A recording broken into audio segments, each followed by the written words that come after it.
Hello student, myself Virendra sir. आज हम देखने वाले हैं NCERT standard 10 chapter number 10। The name is light, reflection and refraction. Standard 9th में भी आपने थोड़ा बहुत पढ़ा हुआ है रिफ्लेक्शन एंड रिफ्रैक्शन क्या है। फर्स्ट टाइटल देख रहे हैं, व्हाट इज़ लाइट। लाइट क्या है? तो लाइट को अगर आप डिफाइन करना चाहते हो तो आप कह सकते हो light is electromagnetic radiation that can be perceived by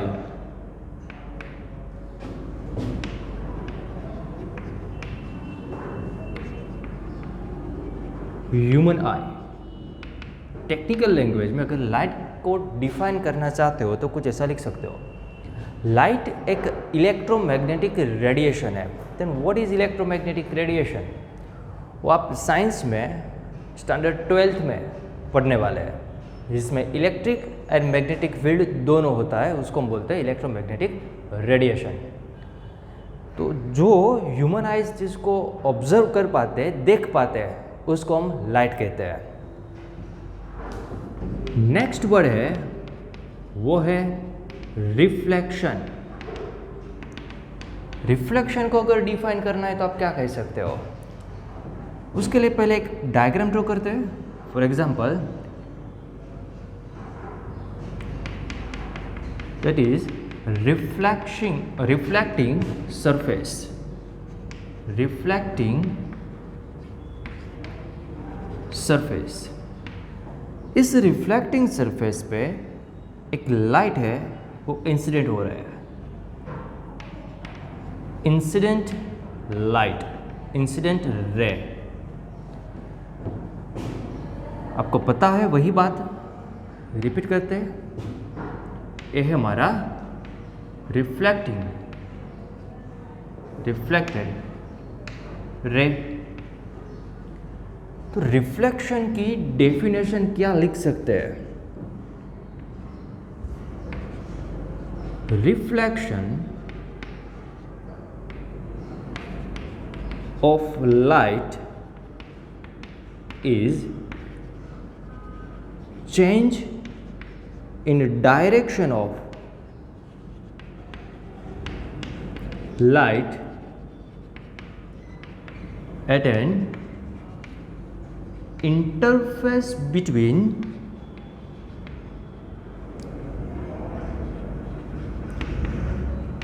two different medium.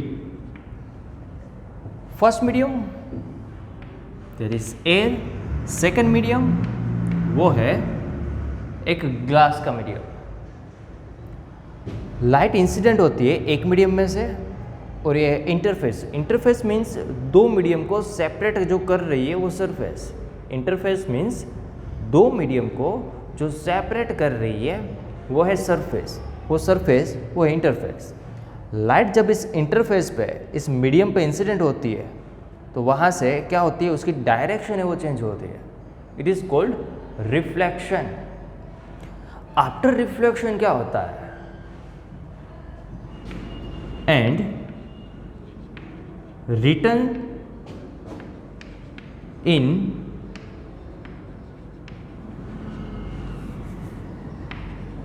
medium from which it originated, वापस उसी मीडियम पे आती है। That is reflection. रिफ्लेक्शन में लाइट के लिए मीडियम चेंज नहीं होता। रिफ्लेक्शन में लाइट के लिए मीडियम चेंज नहीं होता।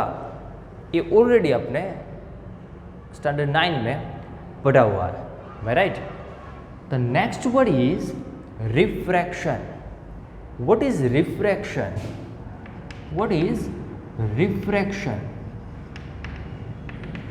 रिफ्रैक्शन आप बोल सकते हो बेंडिंग ऑफ लाइट, या फिर in another word, if light travel from one medium to another medium, the direction of light will be changed. Light की डायरेक्शन चेंज होती है. For example, this is interface between two medium. First medium is suppose air and second medium is suppose water. If incident rays incident on interface between these two medium, after incident उसकी direction है वो change होती है, या फिर light है वो bend होता है. It is called refraction. Then what is main difference between reflection and refraction? Reflection में लाइट जिस मीडियम में से आ रही थी उसी मीडियम में वापस जाती है, मीडियम चेंज नहीं होता. Whereas in refraction light का मीडियम है वो चेंज होता है. तो टाइटल जो है चैप्टर का, लाइट, रिफ्लेक्शन एंड रिफ्रैक्शन, ये हुआ उसका मीनिंग. इस चैप्टर में हम क्या पढ़ने वाले हैं उसकी बात करते हैं.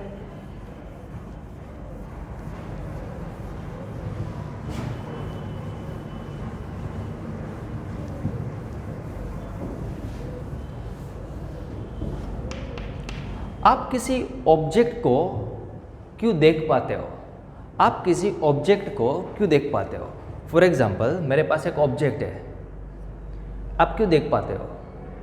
हमें पता है, अगर पहले तो आप सोचो डार्क रूम में ऑब्जेक्ट आपको दिखेगा जहाँ पे लाइट नहीं है वहाँ पे, then your answer is no. अगर मेरे ऊपर एक लाइट है, उस वहाँ से लाइट है इस ऑब्जेक्ट पे गिरती है, यहाँ पे इंसिडेंट होती है, उसके बाद वहाँ से क्या होता है, रिफ्लेक्शन होता है, और वो रिफ्लेक्टेड रेज ऑब्जर्वर है जो देख रहा है उसको, उसके आइज़ में आ रहा है, उसके लिए ये ऑब्जेक्ट हमें दिखता है जो आपने ऑलरेडी पढ़ा हुआ है. ओके, तो लाइट जब सोर्स में से किसी ऑब्जेक्ट पे आती है, बीच में मीडियम कौन सा होता है, ट्रांसपेरेंट मीडियम होता है. अगर ट्रांसपेरेंट मीडियम नहीं है तो हम नहीं देख पाते, या फिर लाइट है वो ट्रैवल नहीं करेगी उसमें. और जो मीडियम है सोर्स से लेके ऑब्जेक्ट तक, अगर सेम मीडियम है तभी लाइट है. फॉर एग्जाम्पल, ये है सन और यहाँ पे है कोई ऑब्जेक्ट जिसको आपको देखना है. तो अगर मीडियम सेम है तो उसका पाथ कैसा रहता है? उसका पाथ कैसा रहता है? स्ट्रेट लाइन, या फिर जिसको हम बोलते हैं लीनियर पाथ, जिसको हम बोलते हैं लीनियर पाथ. अगर वहाँ से रिफ्लेक्शन होके जो ऑब्जर्वर है उसकी आइज़ में वो लाइट आती है, तभी ये ऑब्जेक्ट है वो आपको दिखता है. ये जो मीडियम है वो मीडियम कौन सा होता है? ट्रांसपेरेंट मीडियम होता है. और अगर मीडियम सेम है, कुछ उसकी प्रॉपर्टीज़ है वो चेंज नहीं हो रही है, तभी उसका पाथ कैसा होगा? लीनियर पाथ होगा. तो रिफ्लेक्शन एंड रिफ्रैक्शन है, ये ऐसे दो वर्ड है जो एसोसिएटेड है, जो लिंक है वो लाइट के ट्रैवलिंग के साथ लिंक है, उसके बेसिस पे है. तो इस चैप्टर में हम देखने वाले हैं वो सिर्फ लाइट को रे की तरह ही लेने वाले हैं. स्टैंडर्ड 12th में आप और 3 नेचर है वो पढ़ने वाले हैं. First is particle nature, second is ray optics, and third one is wave optics. But you will learn in standard 12th. हम इस चैप्टर में जो देखने वाले हैं वो सिर्फ रे नेचर ही देखने वाले हैं, रे ऑप्टिक्स ही देखने वाले हैं. ऑप्टिक्स फिजिक्स की एक ब्रांच है. साइंस में फिजिक्स, उस फिजिक्स की एक ब्रांच है ऑप्टिक्स. उस ऑप्टिक्स की सब ब्रांचेस है, वो है ray optics and wave optics. फिलहाल 10th में हम देखने वाले हैं वो सिर्फ रे ऑप्टिक्स की बात करने वाले हैं. इस चैप्टर में हमें क्या पढ़ना है रे ऑप्टिक्स की हेल्प से? तो रे ऑप्टिक्स की हेल्प से, या फिर आप क्या पढ़ सकते हो, रे ऑप्टिक की हेल्प से हमें क्या मिल सकता है? तो किसी ऑब्जेक्ट है उसकी इमेज कैसे बनती है वो देख सकते हैं, मीन्स इमेज फॉर्मेशन।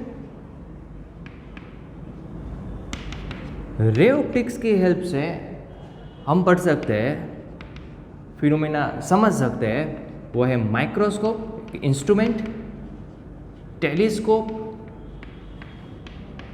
बाइनोक्यूलर कैसे वर्क करता है वो देखना है।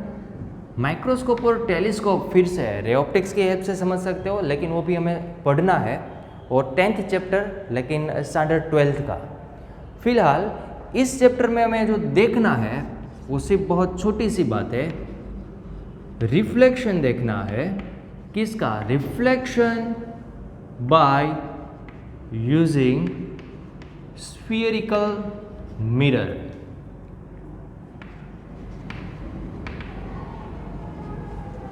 और रिफ्रैक्शन भी देखना है हमें। सिर्फ इस चैप्टर में हम इतना पढ़ने वाले हैं। स्फीयरिकल मिरर कौन कौन से है वो देखेंगे। प्लेन मिरर से रिफ्लेक्शन ऑलरेडी आपने पढ़ा हुआ है। ओके, तो इस वीडियो में यहाँ तक रखते हैं। Thank you.